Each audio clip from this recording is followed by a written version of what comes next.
Entrepreneurs aren't born, they're brewed. You are now listening to the Entrepreneur Podcast with your host, Adam McChesney. Let's grow! Welcome to the Entrepreneur Podcast. I am your host, Adam McChesney, and I want to thank you for being here today. We are live from Half Coast Studios here in St. Louis, Missouri. Thank you to Half Coast for this amazing setup and sponsoring the show. If you are looking to start your podcast or take your current one to the next level, then you need to check these guys out. Contact them today for a free consultation. If you're listening, please be sure to subscribe to the show and leave us a 5-star review on Apple and Spotify. We would love for you to share this on social media by tagging me, and this way we can get the content out to more people.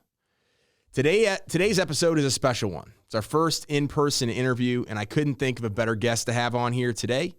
This guy is one of the most motivated people I've ever met, and he's literally a decade younger than me. I feel like I am not doing enough, and he is way beyond his years. I am fortunate enough not to only call him a client, but I also consider him a friend as well. This dude just motivates me to be better. My guest today is Kyle Landwehr. He's the owner of Dunkin Junk. They are a local junk removal company here in St. Louis. They offer a variety of different residential and commercial junk removal services. Kyle, thanks for coming in today and welcome to the show. Awesome. I appreciate you having me. I could say the same for yourself. You know, every single day I see you hustling and I'm like, you're going to keep on getting at a higher level than me if you keep on working harder than me. So I'm just trying to compete with you. I love it, man. And yeah, so it's probably been about a year and a half now that we first got connected. You've been a client for probably almost that time as well. And I think the progression of both of us, I mean, I think when you and I first got connected, I only been out on my own for like 2 months. Right. So we've both seen each other kind of morph into the things that we always kind of talked about. But I think that obviously, as you mentioned, we do motivate each other. We have some of the people in the same circle that kind of do some of the same stuff as far as motivating people. And I think that's one of the biggest things. But I can tell you that I wish I was where you were at my age when I was there. Yeah. So talk to us, we'll kind of get into some of the stuff right now, but just talk to us about what Dunkin Junk does and who you are as an entrepreneur. Okay. So I'm 21 years old. I started Dunkin Junk about a year and a half ago. So right after I started, I ended up hiring Adam on when I knew nothing about business. But basically what Dunkin Junk does is it's a junk removal company that does anything from one-item pickups all the way to hoarder house clearouts. We do occasionally some moving, like small moving or hauling, I guess you could say. And then we kind of transitioned into buying a few houses from that business as well. Yeah, and so you've obviously started out as a one-person company and kind of grown it from there. And I know we've talked about some of your plans for the future, which we'll get into here in a second. But what was it like, just basically going out on your own at such a young age? I think that is something that most people are super scared to do, but it's kind of like the best time to do it. Yeah. You know what I mean? Yeah. Like, so talk to me about that. So really, like people overlook the first step is the hardest, but it's really the most simple, but people just overthink that. So just like you, I'm sure, I had all these big dreams, big goals, and I wanted to start a company. And like all the people that were surrounded by me, I was telling them about, hey, I want to start this company. I want to, buy real estate. I was telling everybody my dreams, and it was like I had these, what they call naysayers, was telling me every single day, oh, you have a great 9-to-5 job. You shouldn't do that. Choose the safe route. So like every single day, those things were holding me back. But I was so desperate that, I would have done whatever it took to actually get started. So then that's what took the leap. So, it took time to get past all the naysayers, but, it was really simple. That's awesome, man. Yeah. The naysayers are always the biggest hurdle you have to take. Definitely. Either ignoring them or completely stepping away from them. It's the unfortunate but fortunate thing, because once you make that disconnection or just weave your own route, that's where normally the best results come from. And I use that as motivation. People telling me that I couldn't do it or it wouldn't work out. I just use that as motivation to prove them wrong.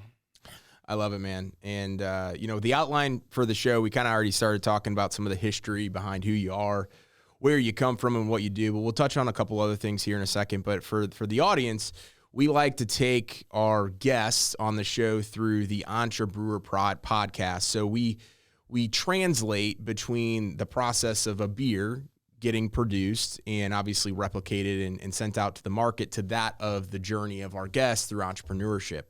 So obviously, as you kind of talked about who you are, where you came from, and kind of what you do, fill us in on what you were doing before going out on your own. And then I'd also like to know, why junk removal? Okay. I think that's definitely. That's a good everyone's one as well. question. Yeah. Yeah. So, before I started this company, I was in high school. I had thoughts of being an entrepreneur, but I had, the same excuse everyone else did. I didn't know where to start, what to start.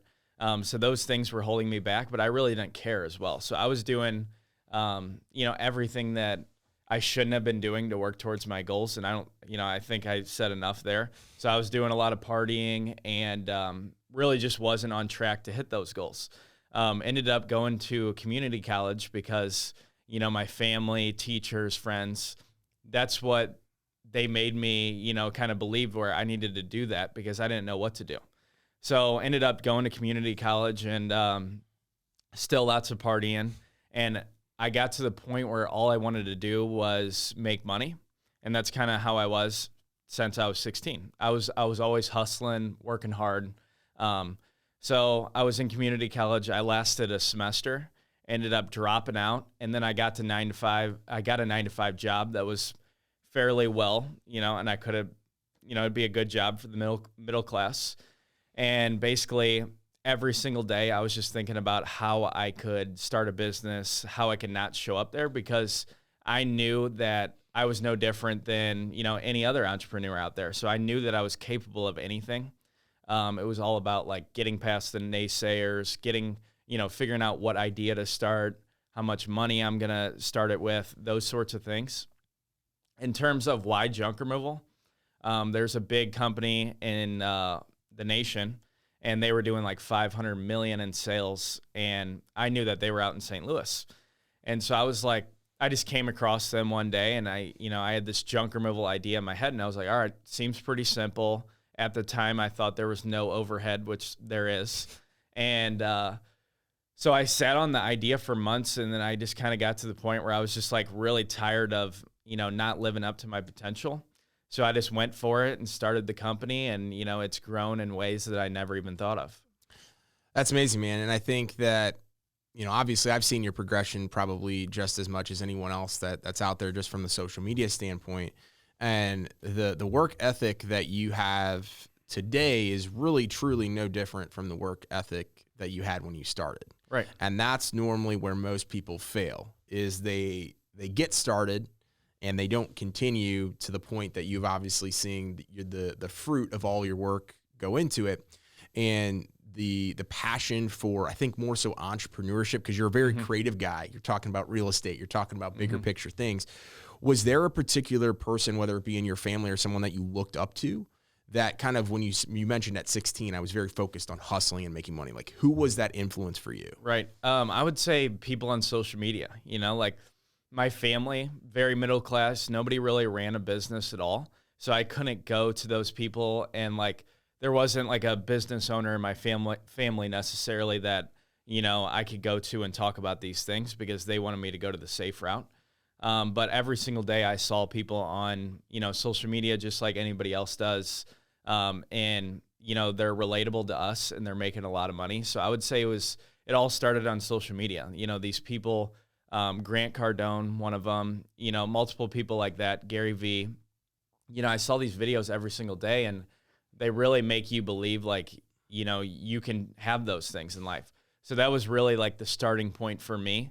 But down the road, it was like, I kind of paid to be in the room around, very successful guys, which made a bigger impact later on. But initially it was just social media. That's awesome, man. Yeah, I think everyone's looking for that get rich quick now type of thing, or that, hey, I'm going to buy this and then I'm just going to get access to literally everything. And it's obviously not that way. So it's really awesome to see your progression, but see that you do understand things that people that are twice your age are still trying to figure out. So we'll kind of get into some of the things, because you talked about some really cool things about paying to be in the room, about following people and actually taking action of understanding that you are also capable of those same things, which I think most people don't make that connection. But talking about the ingredients within a beer that make it a great beer, what are three successful things, or three things that have made you a successful entrepreneur? Okay. I would say, the first one is being desperate. That's where it all started. And, I'm still desperate today. And it might be a weird word, but, I'm not satisfied with, where I'm at right now. I was never satisfied with my 9-to-5 job either. So it all started with being desperate and every single day not being satisfied to get to the place, that I want to go. So that kind of led me to start things. And then it went down to the second thing, which would be, when things that don't go right, there's always those thoughts in your head like, okay, I want to give up. Maybe I want to get into a different business. I really struggled with those things at the beginning because, nothing happens really the way that you want it to. But when they come, the big thing was like, in order to get me to the place that I'm in today, it's like I hung in there and I trusted the process. So I would say that was a big thing for me. And consistency, every single day I have to show up motivated. If I'm not motivated, then I have to figure out what is going to motivate me that day, and it's really the dream, the bigger picture, what I actually want in life. So if I wake up not motivated, that's what I'm thinking about. I really do whatever it takes to get what I want in life. But, every single day I got to show up and I got to want to win. So, being consistent definitely did a big part in this as well. That's amazing, man. And yeah, if anyone doesn't follow Kyle on social media, I will leave his information in the show notes and he'll share that at the end. But he is definitely someone to follow on social media just because the content that he produces about his brand, everybody knows that guy because of his social, because of how his trucks look.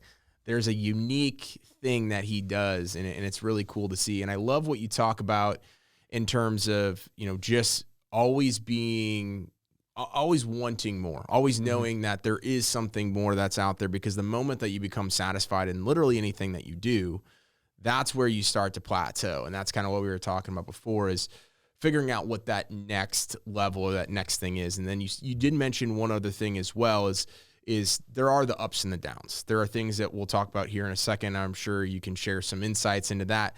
But the one thing that I didn't realize before becoming an entrepreneur, and even in the first year really, is that the most successful entrepreneurs are the ones that are the best problem solvers.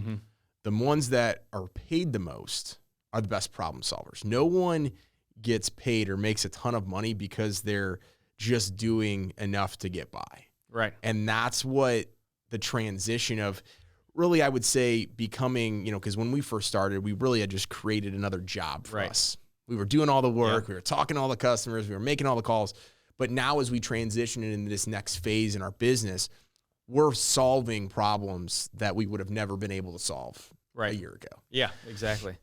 And it's really cool to see, man. So talking about the brewing process overall, obviously great beer doesn't happen overnight, and neither does success in entrepreneurship. So talk to us through some of the ups and downs of your journey. I know it's obviously only been a couple years now, but I'm sure you have some great insights there. So talk to us about that. Yeah, definitely. I would say like the ups for sure were, what I realized was a lot of money.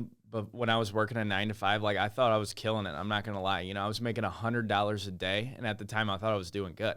So once you start a business, it's so easy to grow really quick. So I would say that was really the ups, was just like, I made massive growth really quick. I went from making $28,000 a year to doing $28,000 weeks. And so I grew really quick. So that was really the ups, was just like growing really quick. And, everybody looked at me like I had this drastic change, which I did. But with drastic change comes problems, or downs, I guess you could say. So I had to figure out how to get to the next level, how to get past plateaus, how to solve real problems. There's a lot of things that go on the more we try to scale, the more houses we go to, the more employees we hire, there's a problem that comes out of everything. So really, I would say the downs is like stuff that holds us back. Trucks breaking down, had a truck break down yesterday. Nothing goes as planned. And it was, at the beginning, it's so easy to think best case scenario. Like, okay, we're going to do 10 jobs today. Nothing's going to go negative. But it's just not like that. So we have to put things in place in order to make sure that those downs turned into ups, and I'm actually blessed to have those failures or those downs, because if we were just winning at all times, we would never grow as people. Mm. So anytime, we have a down, or we lose money or lose a client, we sit there and think about how we can never have that struggle again, which has helped us develop systems and structure to make sure the business runs more efficient every single day. That's awesome, man. And I love that you talked about the process that you take after the fact you have those downs, is really diagnosing and auditing what went wrong, what could we have done to fix it, and what are we going to do to move forward. So within your business, obviously, we were talking before, you're working on some higher level stuff. You have a great team in place. What are you focused on in terms of building out your team? Like, I know you have a great culture. I've seen the stuff that you guys post. Like, that's such a key piece.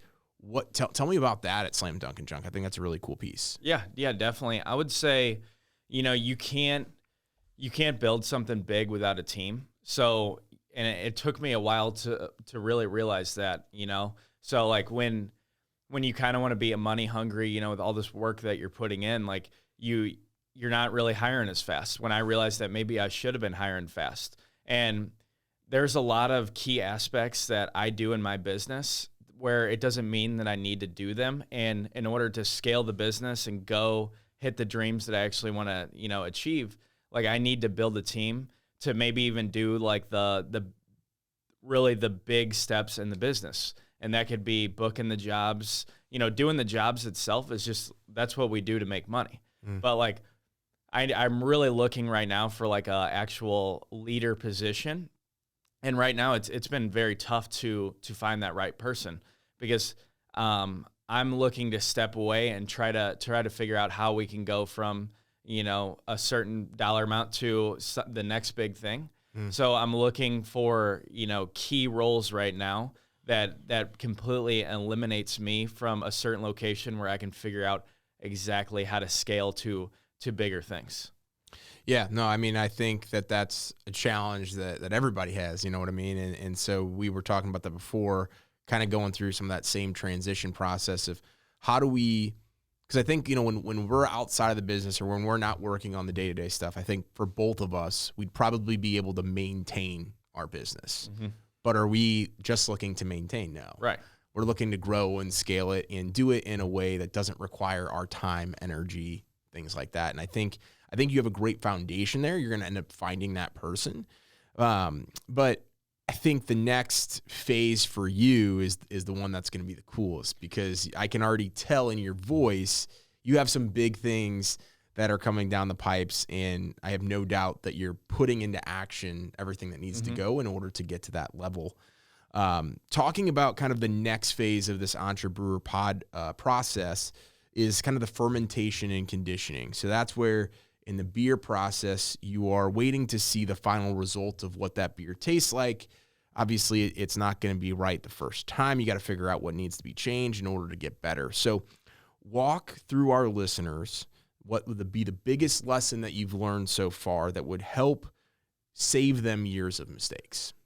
Yeah, I would say the biggest thing for myself was,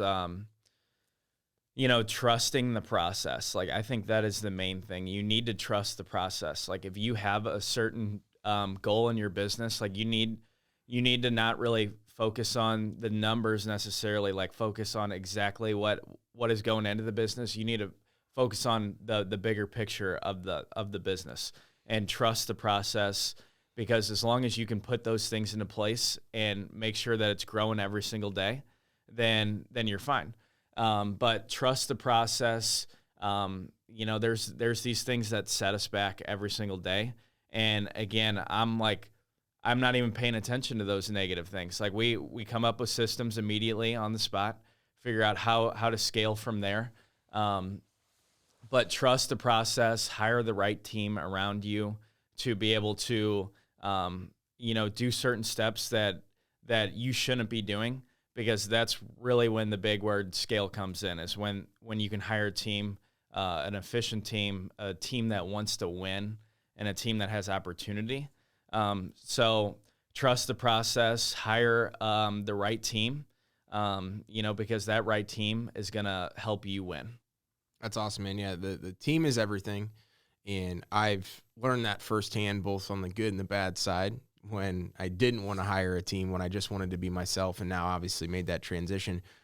Talk to me a little bit about because I think a lot of people struggle with this, when you decided you were going to step out of doing a lot of the work, what was it that, what was that thing that you're just like, all right, man, we're ripping the Band-Aid off, we're doing that? What was that thing that caused you to do that? Right. I think that's a great question. And so started the business August 2020. I would say by the end of that year, I think it was December, I was on the job with one other guy. I was not thinking big, because I was already at massive growth compared to where I was.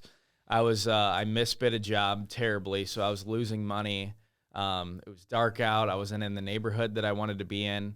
Stepped off the truck, broke my ankle. I remember that. So I broke my ankle, and I'm not going to lie, it was the best thing that's ever happened to me in my life. I'm so glad I broke my ankle, because maybe I would still be on that job site today with one guy. So basically what ended up happening was I had two options, and those two options would be either take 2 months off and I don't do any jobs, or I hire a team around me to do the jobs. And I remember when I first started, I was driving around and I was booking jobs. I was answering the phone while I was driving. It was pretty dangerous, to be honest.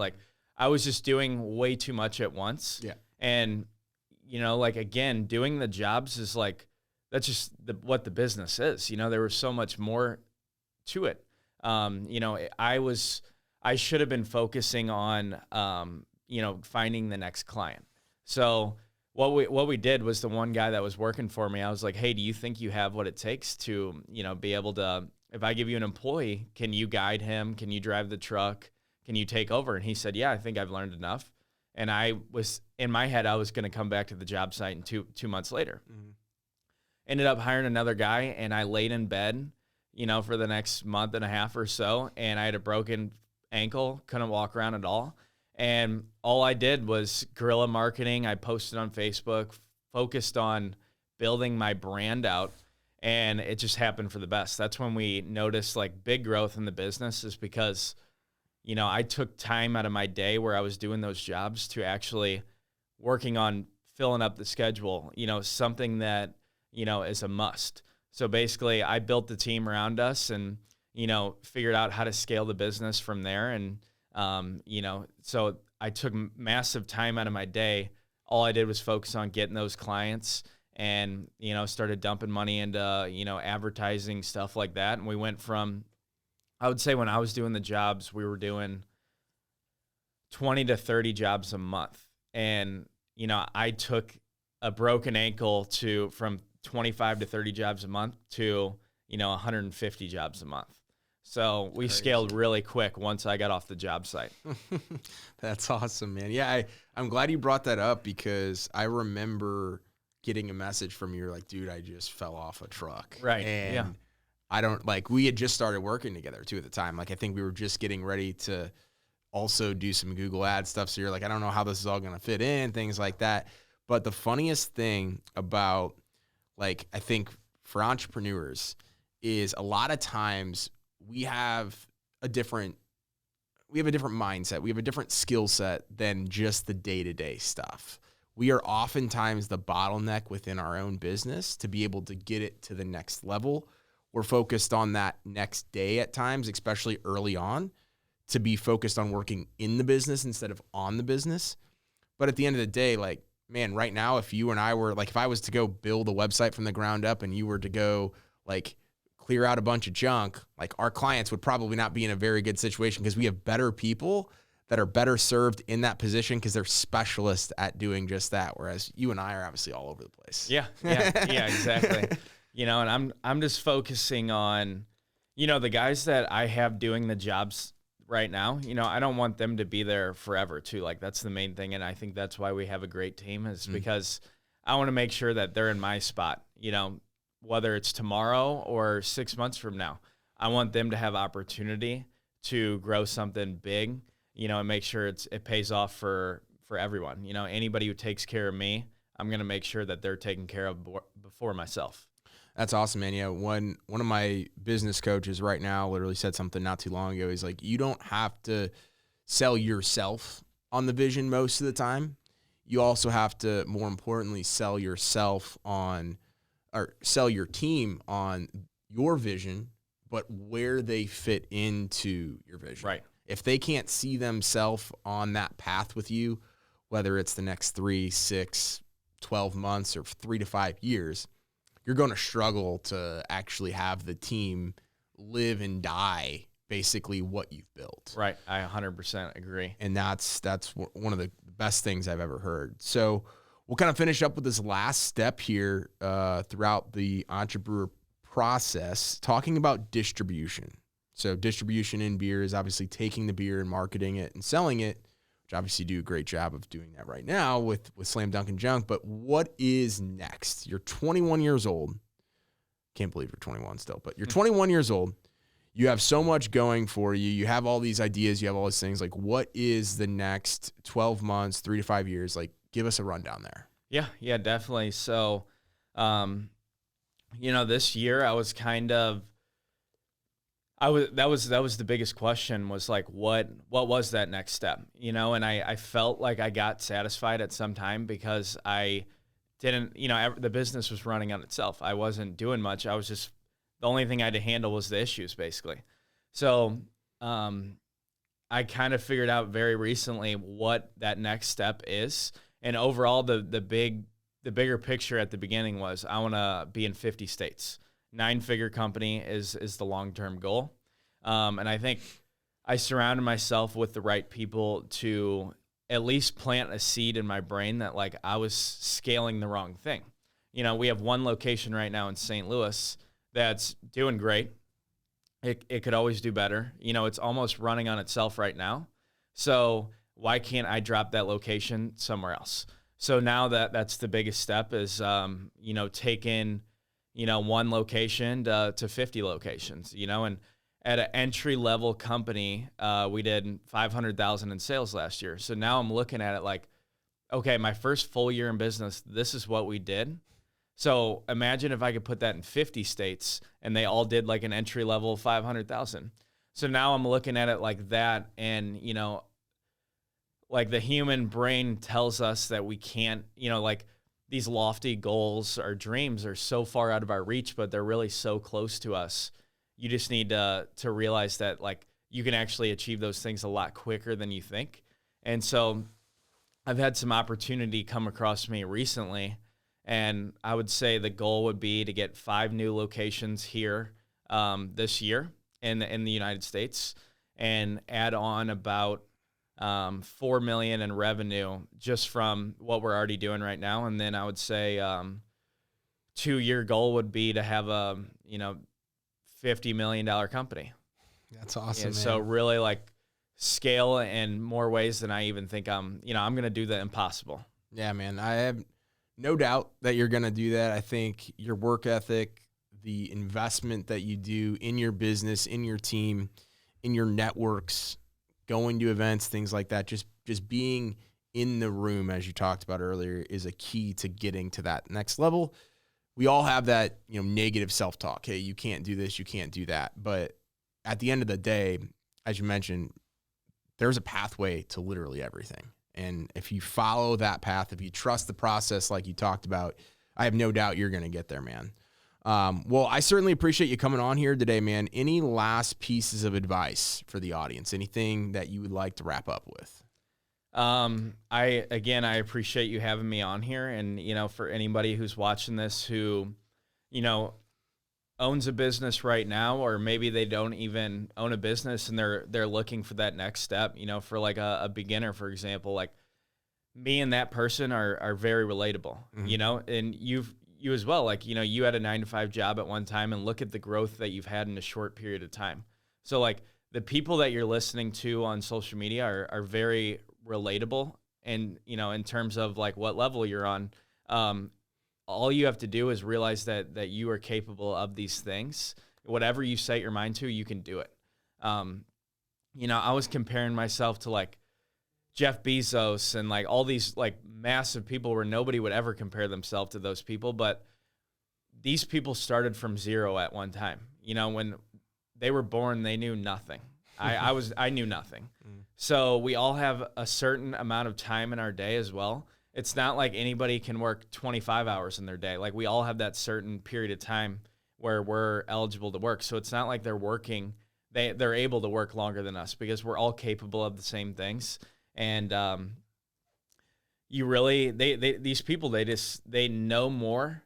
They have more knowledge, and you got to do whatever it takes to get that knowledge. Whether it's investing in the right people, and investing to get in a room, for example, read books, but you need to surround yourself with like-minded people, because, if I hang around people who aren't really doing much, they're kind of going to drag me down and make me feel satisfied. But if I'm hanging around people that are killing it and they're at a completely different level as me, every single day, again, I'm going to be desperate to get to their level. So I'm going to take whatever information that they have and learn from there to be able to put steps in place to get me to the next level. And, anybody can do that. That's awesome, man. No, that was a great way to finish up this episode. Tell people where they can find you on social or your website as well. Yeah, definitely. So the Dunkin Junk website is just www.slamdunkinjunk.com. You can find me on Instagram, TikTok at Kyle Landwehr 11, I believe. So KYLE LANDWEHR 11. Really, Slam Dunkin Junk grew quite big because of the way I posted, and, I built that brand quite well. So now I'm like focusing on building my personal brand as well. So if you liked this podcast, I have a lot of great information on my page as well. Awesome. And we'll put all that stuff in the show notes so that way people can follow you as well. And Kyle, really appreciate you coming on today. I want to thank you again for tuning into this podcast. To the audience, please be sure to subscribe, download, and share our content. Leaving a 5-star review goes a long way. And thank you again to Half Coast Studios. If you're here in St. Louis and looking to start your own podcast, then you seriously need to come check out what we have going on here. See you next week. And remember, entrepreneurs are not born, they are brewed. I'm an entrepreneur. Entrepreneurs aren't born, they're brewed. Thank you for listening to Entrepreneur Podcast with your host, Adam McChesney.